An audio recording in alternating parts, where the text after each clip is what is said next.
So the last comedian that we have coming up for you is a little bit seasoned. She knows what she's doing, and we're very, very excited and honored to have her here. Yes. Her name is Xola La Loca. Yes. And let's see, her favorite pastime is managing her time.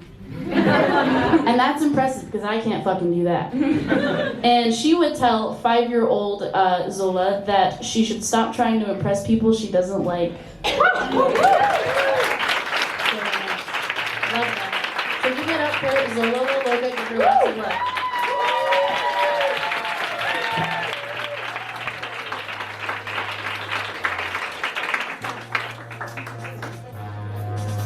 Xola's gonna give it to you. I just want to say thank you all for coming out tonight and showing some support for a new scene. Clearly, by the turnout, this has been needed by the community, and thank you so much for coming out. And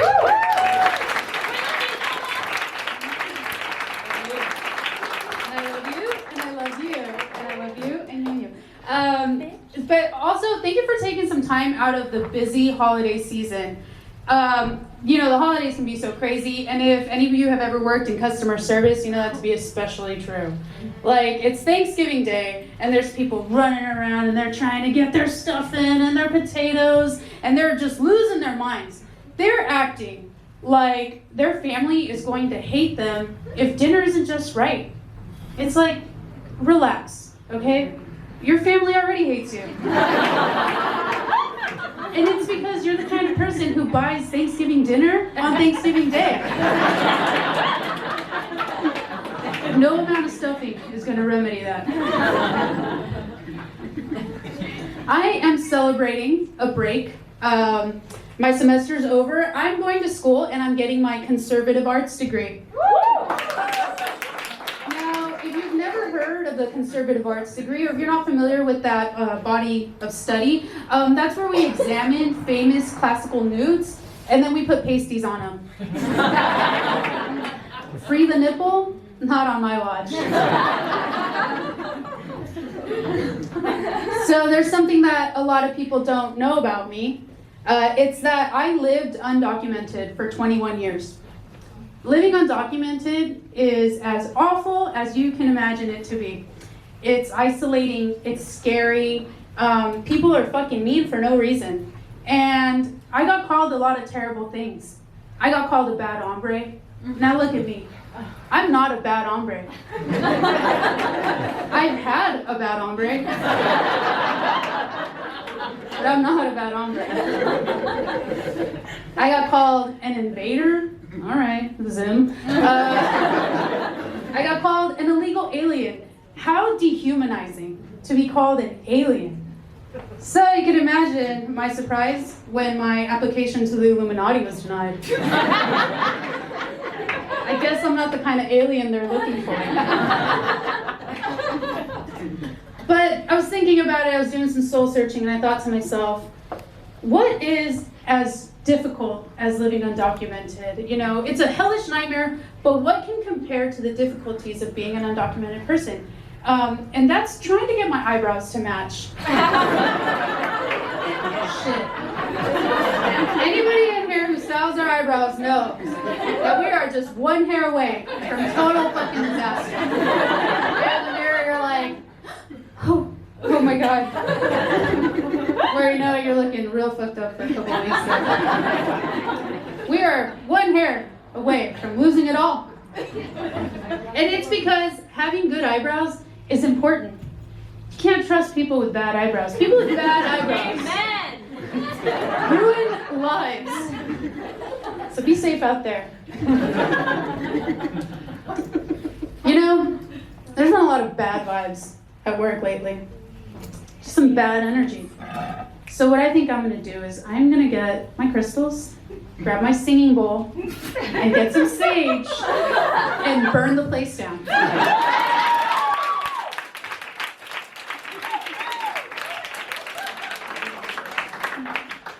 I mean, check this shit out, okay? The other day, I go and I pick up the phone, and it's a person and they're speaking Spanish, and they want to talk to somebody in another department. And I say, all right. So I go over there. I'm walking over there. And to the first person I see, go, hey, there's a Spanish speaker on the phone here for your department. Can somebody take the call? And this person looks at me and they go, aquí nadie habla español.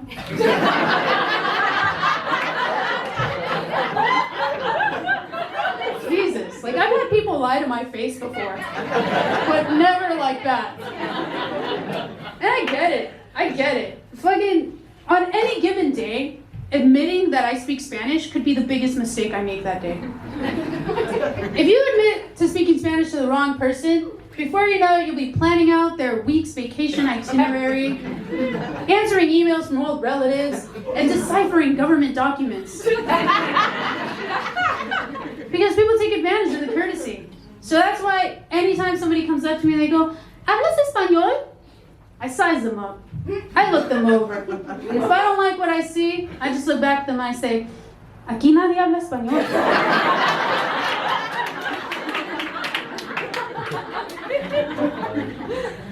Some friends of mine were talking about our childhoods. And we were talking about what it was like growing up. And some of them felt like their childhoods were a little boring, somewhat uninspired, which got me to realize that my childhood was like a fairy tale. Complete with hard labor, an evil stepfather, and a bed shared with 7 tiny men. But I think about it, and if my stepfather didn't use the Joe Jackson method for child motivation, I probably wouldn't be up here today. So I really shouldn't talk too bad about him, because he taught me a lot. My stepdad taught me a lot, and really, if it wasn't for him, to this day, I wouldn't know how to take a punch. Which is an essential life skill if you're going to live in some of the neighborhoods that I lived in. I mean, recently I moved out of a place that was so bad. Friends and family described it as utterly terrifying. My daughter called it a trash can. Kind of hurt my feelings a little bit because, I worked really hard to live in that trash can. But, yeah, so kids, right? They're always letting you have it. Oh my goodness. A little blank here. Don't worry, I have notes. Wait, what did that say? Yes. So, I may not be a lot of things in life. I may not be financially stable or emotionally stable all the time, but I'm relatively good looking. And this dawned on me a while back. Oh, thanks, guys. This dawned on me a while back when I was cruising on the strip, and there he was, a long-haired California blonde in a white Jeep. I mean, he was like the guy version of Cher from Clueless. And he looks over at me, and I look over at him, and he's staring at me. And I'm like staring at him, and I'm just completely flattered. And then suddenly it happens. BAM! He crashes into the car in front of him. I can still see his blonde hair flipping back from the whiplash. Now I'm telling you, that was the kind of self-esteem boost I needed as an 8-year-old.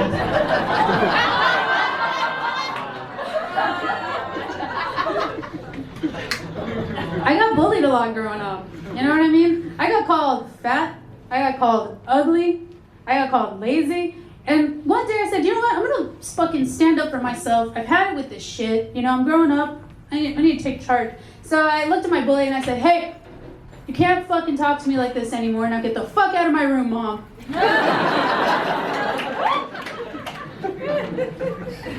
Because out of all of the Mexican stereotypes, being a Mexican daughter is the worst one. While your brothers are sitting on the couch doing nothing and getting called a lindo niño precioso, you're cooking, you're cleaning, and they're calling you a pendeja for it. Out of all of the Mexican stereotypes, I would much rather be standing outside of Home Depot for 12 hours in a pouring rain with no takers. Because at least at the end of a hard day's work, someone's going to be appreciative. Now, Mexican culture doesn't get it all wrong, In Mexican culture, it has been said that a woman is ready to be married when she can make rice. Which is probably why my first marriage failed. My fucking rice to water ratio was like,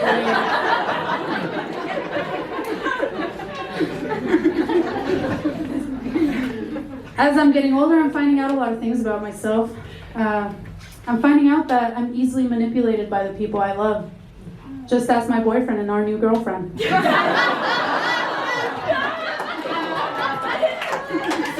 We're really happy. We're really happy in our relationship. I mean, we're entering a new level in our relationship where we're both more committed, we're both more in love, and we're both getting fat. People run up to me and they're like, "Oh my God, Xola, you guys look so happy. So when's the wedding?" In 10 more pounds. But honestly, I'm glad to be in this relationship because dating is like a horror movie and you don't know what part of the movie you're in. And for me, dating was especially hard because my dates kept bringing up my sweat mustache. I'm like, "Oh, you like this?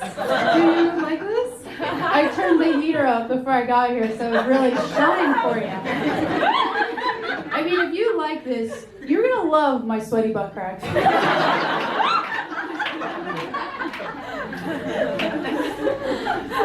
You know, I wish Dare would have taught me and warned me about how addicted to my phone I was gonna be.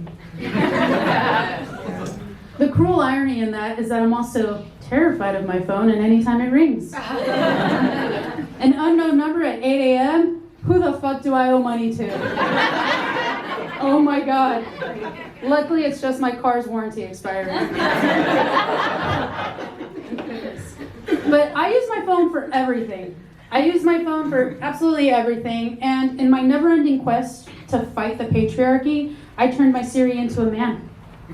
He's Australian, his name is Ciro. And Ciro likes to autocorrect my notes. He likes to autocorrect jizz to jazz. Makes for some hilarious readbacks. It'll be such gems like, "I wonder if Bill Clinton's jazz is still on that dress." The hand sanitizer at work has the same consistency as jazz.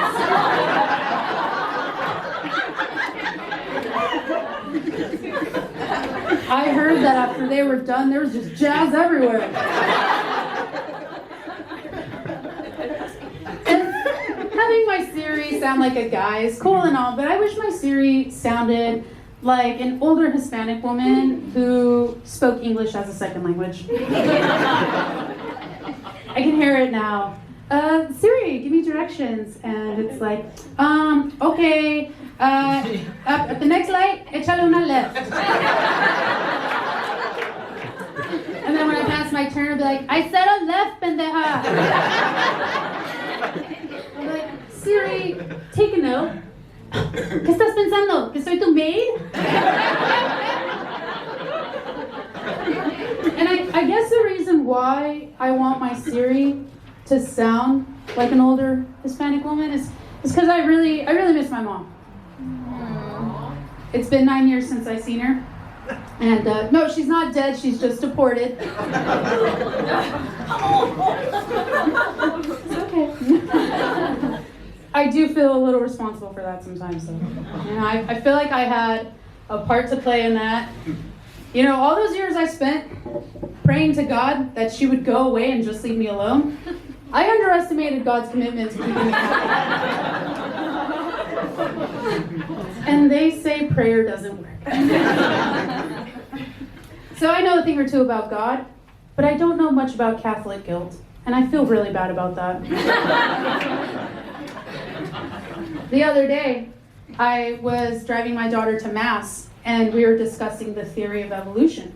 You know, the theory that man evolved from ape. And as I'm telling this to her, suddenly she cries out, "Well, Mom, who shaved us?" Bewildered, I looked at her and go, "I don't know, mija, the aliens?" Because that's what happens when you spend a lot of time on the internet. You start to believe everything. And I got a lot of weird beliefs. But my favorite weird belief is astrology. I love astrology. I myself am a Leo sun, Leo moon, Sagittarius rising. And that's my excuse for talking about myself all the time. And you know what? There's some people who don't believe in astrology. They say, no way could planetary alignments have anything to do with the way people behave. Well, if that's the case, then how come every time there's a Mercury retrograde, I feel like I'm chasing my own tail and smelling my own farts? We are in, presently, a very interesting planetary alignment according to astrology. This planetary alignment hasn't occurred in 77 years. 77 years ago was 1942. I don't know how many of you went to school or how many of you paid attention, but during 1942 there's a lot going on. There was World War II, Pearl Harbor had been bombed, and Hitler was invading Russia. Society was being shook to the core. So what is this planetary alignment that we are all in right now that's said to be shaking society's core? Why, it's Taurus and Uranus. And we're all gonna feel a little fucked.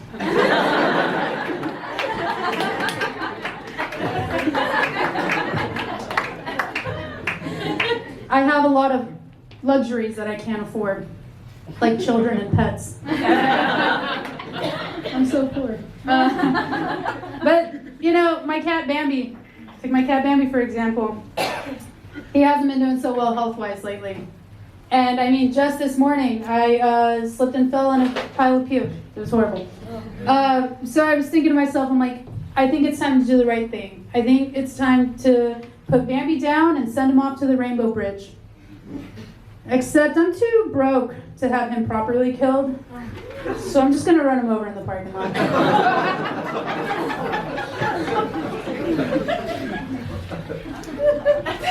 I oftentimes hate to eat. I fucking hate eating, despite how I appear. I hate to eat because it costs money and it takes up time and you gotta fucking do it. And this is why I support the wall. Build the fucking wall. Because in any good futuristic sci-fi movie, there is always a wall that separates the city from the rest of the world. And maybe once we get our wall, technology will advance to a point where I can get my capsule, my one-a-day capsule that fulfills all my dietary needs and prevents me from having to ever eat again. But we all know that it is a sad and cruel world. And when they finally develop this magical capsule, it'll probably be a suppository. Brought to you by the same guys who really enjoyed butt chugging in college. It just gets you more fucked up that way, guys.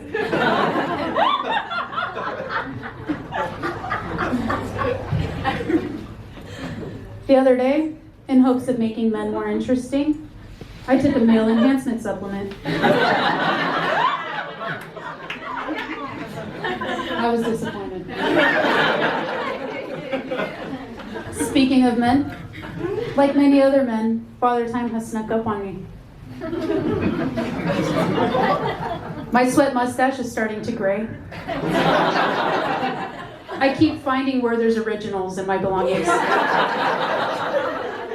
And each year my underwear gets a little bigger. And although I'm from Mexico, I'm an American, right? And I know I'm an American because I dream of having a really nice car, a really nice fancy car that is just filled with fast food trash. Just fucking Starbucks cups and Taco Bell bags to the roof. I mean, there's so much shit in there I drive in the HOV lane.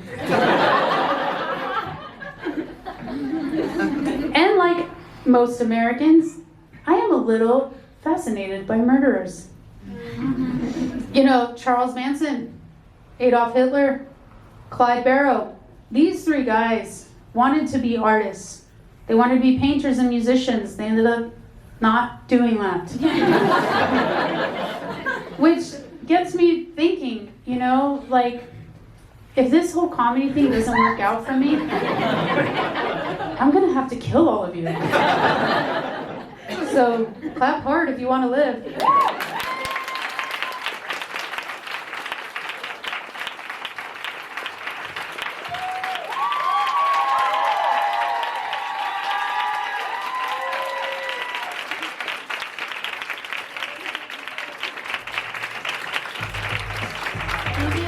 Xola one more time.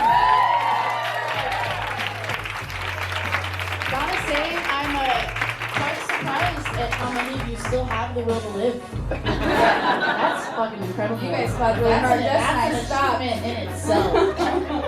So thank you everybody again for coming out tonight. It was very killer. I still cannot believe how many of you are here and hanging. Yeah, absolutely. It was really fun. Did you guys all have a good time?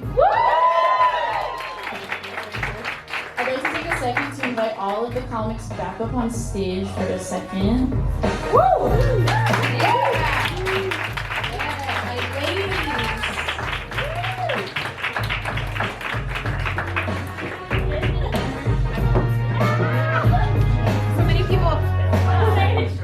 Alright guys, I just really wanted to say thank you to all of our very amazing ladies. So if you're not tired of clapping it, please give it up one more time.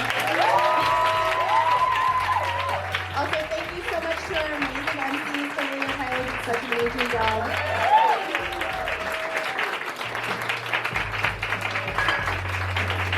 Give it up to Sophia for having the idea to put this all together. And thank you again to everybody else that helped out. Thank you to Zach for doing sound tonight. Thank you for going out of your way and finding the instrumental versions that F's gonna give it to you. Very nice. Thank you to the sweet ladies that were running door again tonight.